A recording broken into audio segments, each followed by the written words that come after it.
And actually, we are shifting more into regaining that wholeness. This is coming into wholeness. You know, I often say to clients, it's about inviting all aspects of you to the table and honoring every single one of them. There is nobody's truth that is higher or lower than anybody else's. And that includes out in the outer world as well. So that's something to really acknowledge for yourself. My truth may be different to your truth, but they're equal. You know, there's nobody's truth that's higher or lower. They're equal, but that also includes inside here, inside ourselves. So my fear has a seat at the table. My anger has a seat at the table. My highest aspect of divine love has a seat at the table. And they all get the opportunity to speak, and I honor every single one of them. And there will be different moments in the day, different moments depending on what's happened, where one of them will really have a voice and want to be heard. And that's what coming into this wholeness is. Allowing yourself to go to your shadow, go to your depths, go to those hidden parts of yourself, those parts that you're embarrassed or scared to show anyone else. The first thing is to show them to yourself, to be in space, in communion with them, with yourself. And then maybe in, you know, certain relationships, those aspects will get to be expressed outside as well. But it's coming into that wholeness where your good, your bad, and your ugly bits, they're all seen, they're all heard, they're all loved, accepted. And so you've got nothing then to fear about standing in your truth outside. If you can face all aspects of yourself and hold space for each one of them and own each one of them and love each one of them, then nothing has any power over you because you've got nothing to hide. And coming into wholeness is also that balance between the masculine and the feminine, and shifting the frequency of how we've expressed the masculine energy and how we express the feminine energy. Because again, with all things, there's been a lowering, a dumbing down of the vibration of the expression of these aspects of ourselves. And again, the majority of the cultures on this planet have been predominantly masculine focused. So in particular, women, the feminine aspect has been disempowered, has been pushed down. And everything that goes along with that, and we all hold masculine and feminine. It's not like if you're a man you're just masculine, if you're a woman just feminine. We've got them both within us. And I would say the majority of my life was spent being an alpha male. Why was I so good in corporate? Because I fitted in with what worked in that hierarchy. And you know, my mannerisms, my behavior, the way I perceived decision making was all based on that dynamic. Whereas the feminine energy is coming in more so now as the collective consciousness has raised, and we are holding this risen frequency, this elevated frequency. And the feminine is more about flow. It's more about connecting into the heart and allowing yourself to become the vessel for your own intuition, and let this be space for that guidance to come through you, and acknowledging that truth isn't static. My truth has shifted and changed and melded and become as I've lived my life, and it's perfect. My paralysis, my abusive relationships, my denial of my own truth, you know, all of the different aspects of my own journey, I can look back on with love. And I can see the blessings in every single one of them. Oh, I'm so glad to hear you say that, because I've been accused of saying, but you said that last year. Now you're singing a different tune. I'm allowed to change my mind. Absolutely. And it's you know, it's we're letting go of all this rigidity. So we talk about meditation practice and what it looked like Mm, 5 years ago, 2 years ago. It's shifting, it's evolving, it's moving, but so are you. yeah. You know, you're not the same person that you were when you were 5. You're not the same person you were when you were 15. Mm, So why is it that we feel so beholden to something that we felt, something that we agreed to, something that we thought, when this moment is the only moment that exists all the time? You know, question everything. The questioning never stops. mm, And I'll give a beautiful example. In November 2019, out of the blue, completely out of the blue. And again, everything is part of a beautiful journey and it's all perfectly timed. In fact, the 11th of the 11th, 2019, powerful portal, I went into acute back pain to the point where I could not move. I couldn't get dressed, I couldn't mobilize, and I was literally for days like this. And to the point where I was sleeping, sat upright with my head on a box on a pillow, because I literally couldn't move out of the chair I was in. And I tuned in because I'm a channel, it's what I do. I'm constantly asking my guides, my allies, God, whatever you want to call it, doesn't matter. mm, You know, what's this about? What am I supposed to be doing? And the message came through, you got to feel it to heal it. So I was like, right, fine, okay, I'll feel it. I'll connect fully with the pain, I'll connect fully and I'll feel it. And okay, so a few more days go by and I'm feeling it to heal it, and it's just absolutely intense. And it gets to the point where, and I used to work in a hospital. I used to manage, be a senior manager in our health service, mm. but I hate hospitals. I absolutely loathe being a patient. So it got to the point where I actually called an ambulance. So that's how severe it got. And the paramedic came, and you know, he checked me over and he says, right, I'm gonna get you into hospital. And I just said, okay, what are you going to do when I'm in hospital? Mm. And he said, oh well, we'll get you into A&E, we'll give you some painkillers and Painkillers, yeah. monitor the situation. And I was like, I didn't need to get a hospital bed to do that. I can do that here. You know, I can take some painkillers here and monitor myself. Yeah. And so I said, thank you, no, thank you, because I didn't want to go into hospital. And I tuned in and I was like, you were telling me to feel it to heal it. And I've been feeling it for like 4 or 5 days now, and nothing is changing. What's going on? And Spirit, just laughing its head off, said, yeah, that was the message 4 days ago. You never checked back in. Oh, that's interesting. And because I never checked back in, because I took it as absolute red, it was a channeled message, therefore it's the truth. Oh And my gosh. I wouldn't have checked back in either, because I thought that would be the only answer no, that was the truth for that at moment. that moment. Oh my goodness. Every moment is the only now that exists. The past is gone. The future is just a theory. We don't know what's going to happen. This moment that exists right here, right now, is the only thing that matters. It's the only thing that actually exists. Wow. And because I held on to a channeled message being absolute truth, I didn't do any different, and I didn't check back in. That was a perfect lesson for me, because the minute I got told that, I was like, right, I'm going to take a paracetamol. I took 1 paracetamol. And that did it. All Wow. the pain went. Wow.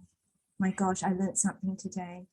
So it doesn't matter where the truth comes from. The truth can come from the postman. The truth can come from, but it's their truth, and it's in that moment.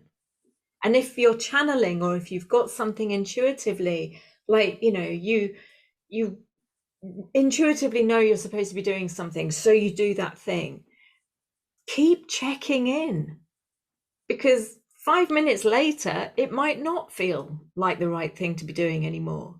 And you get to flow, you get to move, you get to change, you get to be fluid. It's like a river. They're showing me a river. It's never moving. Energy doesn't stand, it's never stood still. A river is constantly moving. Energy is constantly moving. It's never stood still. We, as the human part of us, want to control, want to manipulate, want to hold something. But energy is constantly moving. And so if we allow ourselves to embrace the feminine energy of flow, of movement, of that constantly shifting, new inspiration, new intuition coming to us, taking action on what feels aligned, letting go of what doesn't anymore. But it's happening every moment. It's happening. It's far simpler because we bring the challenge in trying to hold ourselves in a certain pattern when our whole energy system is pulling us somewhere else. The water's already gone. I've let go of as much as I can, and I'm a human, as I have my little human moments, as I call them. Yeah, we all do. Yeah, Stubbornly hold on to something, but it's I'm consciously being in that flow as much as I can throughout the day, and my life has become far simpler. I like simple too. So Louise, you are able to access someone's past life, yes? So you are able to explain to someone, say, for example, having issues with a relationship, and then it could be a pattern that's not resolved, that's been carried over. Now, is there such a thing as, I know of course there is such a thing, but I'm just saying, is it like a relationship that is not helpful that needs to be severed? Absolutely. Yeah. Absolutely. Yeah, I mean, on my YouTube there is a free guided activation to help people to cut cords. And again, this is perfect example. My 10-year relationship ended last year. Okay. And when we got together, it felt absolutely the right thing for us to be together. Yeah. But again, over a period of time, and with my first husband, my ex, he felt like my soulmate. But over time, it then became apparent that relationship was more and more toxic, and it the right thing to do would be to step out of it. And it doesn't matter whether it's a friendship, a job, being in a place or a person. There are these aspects that can be toxic. Now, again, they can be brought through because at soul level we agree to play out certain roles. So my soul contract that I came in with was to experience the journey to stand in my sovereignty. Well, for me to stand in my sovereignty, I had to experience disempowerment. There's a group of souls that we got together, and I said, you know what, I want to learn this. And you want to feel what a victim looks like. Yeah, exactly. I want to be a victim in so many different ways. And I want to fully experience the spectrum of victimhood so that I can shift and stand in my power. And so there was a group of souls that went, I'll be part of that. I'll help you do that, because I want to know, I did that last time. I want to know what it's like from the other side. So we all come down in this incarnation, and then in perfect timing, we meet up and we have our experiences. But once that has completed, once you've, experienced, there is this kind of transition point where we kind of go, okay, I'm done with that now. I mean, for me, it's like doing things the hard way, learning things the hard way, going to the absolute nth degree and having to pull myself up from the depths.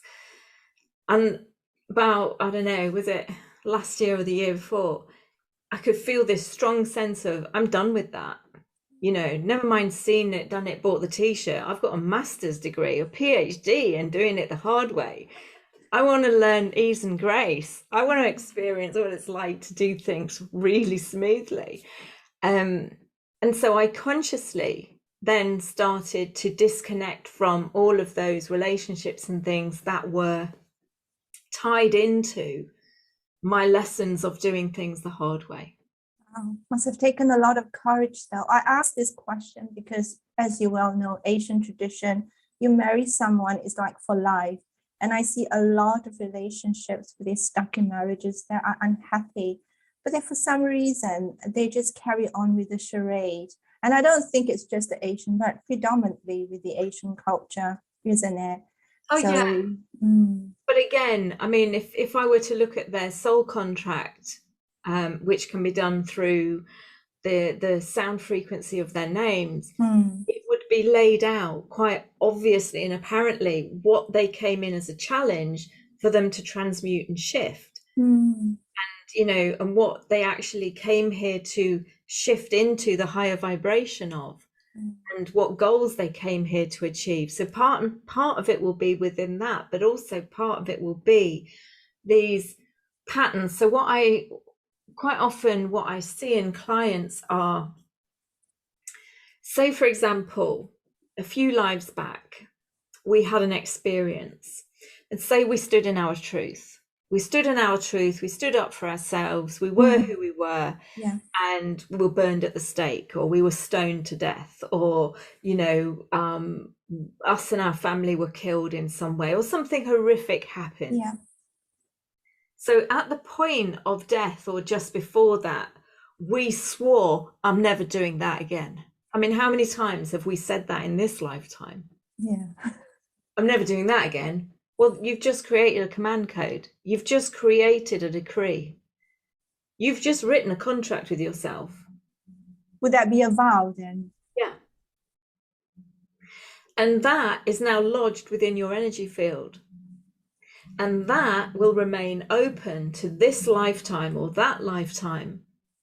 And it will impact each subsequent lifetime. And that's where you get the patterns occurring. So, you know, same story, different actors. And so this is where, when I do the work to release those agreements and contracts and vows and whatever else we've overlaid onto our field in this incarnation, it stems back like going through a wormhole. And I see all of these different lifetimes and these different experiences that were created because of that energetic contract that we made with ourselves. The reason so many people are blocked to their intuition, to their guidance, to their gifts, to their... I was going to ask, that was going to be my question. You could read my mind. It's quite often because we have literally put that block in place within ourselves, because we've gone, that wasn't safe, never doing that again. So even in this lifetime where your purpose is to embody your truth and be all that you came here to be, and so you've got like this bigger part of you pushing yourself to do it, just like I had throughout my childhood when I'd locked it in a box. It's pushing you to open up, it's pushing you to connect. There's this like bang, press the stop button, you know, so you come to a grinding halt, or something happens and it pulls you back, or, you know, it's kind of like sleeping policemen in the road. It just kind of roadblocks, obstacles, things that get in your way. These are all things we've created in our own field because we're trying to protect ourselves from making that mistake that we made 5 lives back where we got killed. Would that be the same with money blocks? People who work so hard and they just don't see a breakthrough and make that million or whatever. Absolutely, because again, a lot of money blocks are around self-worth, self-esteem. You know, what you value. You know, if you don't value yourself, you're not going to allow yourself to receive. You know, blocks to receiving in general. Abundance has many different physical variants. It's not just money. You know, if somebody is blocked in receiving money, they're also blocked in receiving a lot of other things. You know, not allowing themselves to accept a compliment, you know, not being, and again, it's opening your heart, because you've literally closed your heart down, built loads of walls of defense around your heart, and you don't feel worthy to actually receive. How many people who work in in the kind of the light worker, if you like, you know, Reiki, massage, reflexology, any of that, really struggle to charge. That is all around low self-worth, low self-esteem, being unable to receive, and a misconstrued idea of what being a service soul is. So I'll hold my hand up to that, because I massively had that years ago. I don't anymore because of the work that I've done, and I've cleared it. But it was also around not valuing the work that I did, because I came in with it. Because it was who I was. I didn't have to pay anybody to learn it. So I didn't value it. Yeah, there's a lot to be said about freebies, isn't it? When you start giving free things, that reflects your own value as well, isn't it? Yeah, absolutely. I mean, you know, it's a sad thing, really. But one thing that I have seen is, you know, when you do free, when you give things away for free, the other person doesn't value it. Because part of our journey is, you know, I have to go through a process to kind of to value what it is that I've done, or value what it is that I've received. Whether that's a process of handing over an amount of money, or whether it's a process of, you know, the journey of integrating the work. It's like it's all tied in with that, but it's tied in with so many different distorted programs, and it's different for each individual. But from my perspective, I don't get hung up on the stories, because, you know, Spirit has basically said, my way I work is, I don't have to go there. I don't have to say, oh, 5 lifetimes ago this happened to you and that's what caused this, and yada yada. I literally just go, okay, find it, clear it. So in that moment, that pivot point where I was tetraplegic, I was given this massive space to look and examine everything. And there was a lot that I was like, yeah, but I don't know.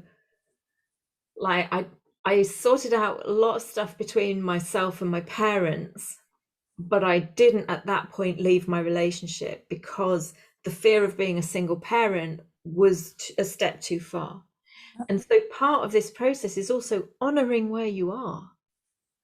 You know, not everyone's going to leap off a cliff and go, okay, I've had the energy work done, I'm now going to be astronomically different. It's a process. You'll have the energy work done, so you won't have the energetic pull automatically diverting you into this way of being. It will be a choice, but you'll go through a few experiences of choosing to do the same thing, just because it's habitually how you've been, and habits take a little bit of time to kind of, for you to feel comfortable. So again, everyone's journey through this is completely different. Some people literally do Yep, you're snap right. out and stop. There's no energetic pull into a certain behavior, and they completely fly through. Yeah. And other people, it's baby steps. Keep running back to the safety box, isn't it? For me, it was like 3 steps forward, 2 steps back, and then 1 step and then back again. But it's okay. It's okay. I'm here. Absolutely. And I used to say that when I was a therapist to clients, you know, who had a hip replacement or a knee replacement. It literally is 2 steps forward, 1 step back. But you're moving forwards the whole time. Your focus is forwards. It's not a competition, people. No, don't compare yourself with anybody else. It doesn't do your journey justice to compare it to anybody else's. Oh my gosh, Louise, you've been an absolute joy. We have come to an hour mark. I'm thinking, I'm going to keep it 30 minutes, but that's fine.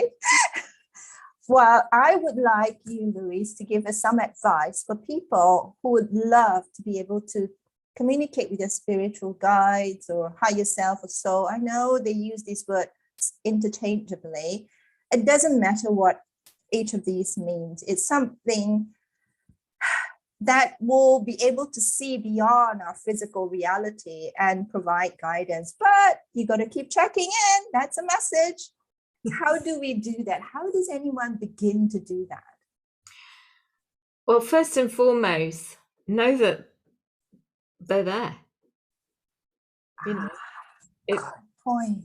know that they're there. You know, whether it's a particular deity, whether it's a magical being, whether it's the angels in general, it doesn't matter. Whether it's your higher self, know that it's there. They are there. This isn't only an aspect. This is one aspect of who you are. You're a multidimensional being. You exist beyond this physical form, and within that, beyond the physical form, all the way up to the source field, are angels, dragons, unicorns, fairies, earth elementals, Jesus, Mother Mary, Buddha, the whole shebang. And the next thing is, they're communicating with you now. They're communicating with you. It's just that your antenna is not directed. So it's kind of like if you've got a satellite dish, you need to point that satellite dish up in the right direction so you can actually receive it, and then open your heart, because it lands here. They don't talk to you through your head. No. They talk to you through your heart. So, and I'll say this, like, we are all the time receiving messages and guidance and knowing, but most of the time the knowing is so far outside of where our comfort zone is. We're like, I don't want to listen to that because that's going to take me out of my comfort zone. That's too scary. So we ignore it or we deny its existence. Yeah. And the other thing is, we don't actually recognize how spirit is talking to us. Yes, I'm a channel. Yes, I receive a knowing. Yes, I get visuals. But I asked a question once, and the next thing I knew, a truck was driving by with the Nike "Just Do It" symbol on it. And I was like, yeah, okay, thank you. Got it. Got it. So you'll get messages on billboards, you'll get messages in nature, you'll get messages Through a song. through I've a got one song. through a song. Yeah. I got a really powerful message from watching Moana, a children's cartoon. Mm. It's those things that just hit you. Like, you could have listened to that particular song a million and one times, but in that moment, you really have an awareness of like one sentence or one phrase of the song, or, you know, whatever it is. In that moment where you've just gone, whoa, okay, that was like weird. I got this thing just really going through my head. What were you thinking? What question were you asking of? You know, what had you put out to the universe prior to that? Gosh, that's such a brilliant advice. I'm so glad you make that clear. Brilliant advice. And with that, we've come to the end of the show. Any final words, Louise, you feel like, you know, Source would like to share with the rest of us in this times? Any kind of final reminder for us to remember? A lot of people are really focused on what's my purpose in life, and that's great. So first and foremost, congratulate yourself, because you've transitioned out of just purely being focused on being a human and fitting in, and you're actually starting to expand, because you're thinking, what did I come here for?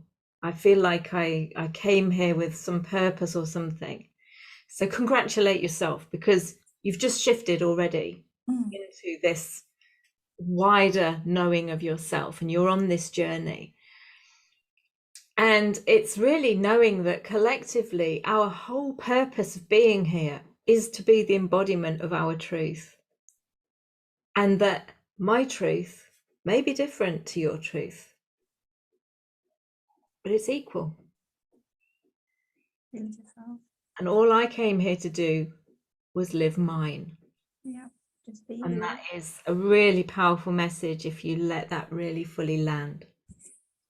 Thank you so much, Louise. On that beautiful note, I encourage you to contact Louise if you need help to step into your power and experience the highest potential.